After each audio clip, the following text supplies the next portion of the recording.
मुर्गी का रेट जो है वो रोज़ाना की बुनियाद पे मुकर्रर हो जाता है या सेल होता है।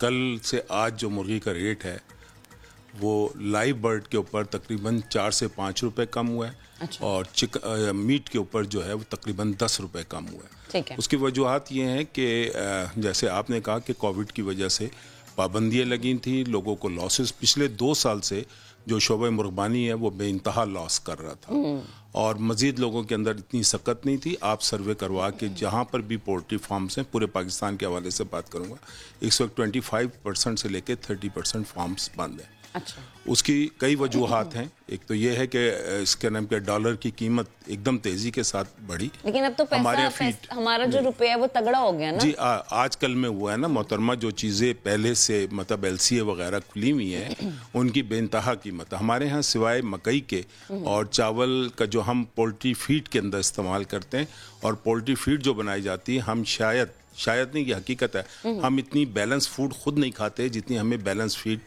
जो है वो अपनी मुर्गियों को देनी होती है। मुर्गी के साथ चीट नहीं किया जा सकता। आप मुर्गी के साथ चीट करेंगे, मुर्गी दूसरे दिन आपके साथ चीट कर जाएगी। फिर मौसमी हालात काफ़ी तब्दील हुए, दिन का टेम्परेचर और रात के टेम्परेचर में काफ़ी फ़र्क है। उसकी वजह से भी जो है वो उसकी सेहत के ऊपर असर पड़ता है। जैसे आजकल एक रानी खेत की बीमारी है, वो हमलावर हुई हुई है, उसकी वजह से भी 10 से 15% जो है वो प्रोडक्शन कम हो रही है।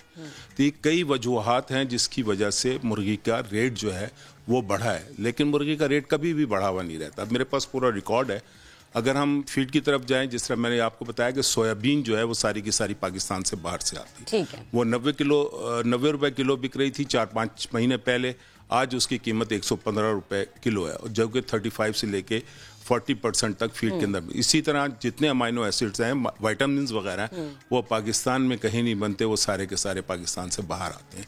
और फिर 6 महीने जिस तरह बिल्कुल भी ट्रैवलिंग नहीं हुई, बैरी जहाज़ नहीं आए, सामान लोगों का नहीं आया, कई वजूहात हैं जिसकी वजह से कॉस्ट ऑफ प्रोडक्शन में भी बेइंतहा इजाफा हुआ।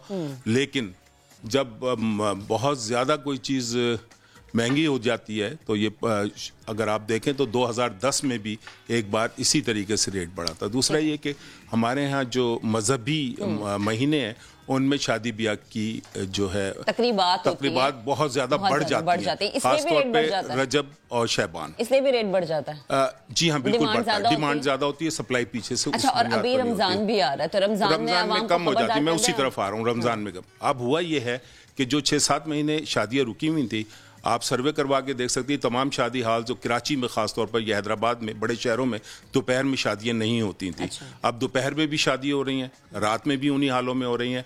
और 10-12 साल से जो गली मोहल्लों में शादी होती थी वो बिल्कुल ख़त्म होकर रह गई थी, अब वो भी हो रही हैं। तो इसकी वजह से जो डिमांड बहुत बड़ी है। तो लेकिन डोमेस्टिक जो डिमांड है वो मुर्गी की का रेट बेहतर होने से या ज़्यादा होने की वजह से वो ख़त्म हो गया है। अच्छा। आपको दुकानों पर मुर्गी नज़र आ रही है और वो सारी की सारी डोमेस्टिक है, क्योंकि हमारी जो सेल है वो रेस्टोरेंट से है। अच्छा। या शादी ब्याह से, जिसकी 60 से 70% शेयर जो हुआ है और 30% जो है ना वो डोमेस्टिक सेल है। अच्छा। अब वो डोमेस्टिक सेल खत्म हुई है तो आज से रेट कम होने शुरू हो गए और ये अगले 10-15 दिन में काफ़ी हद तक कम हो जाएंगे।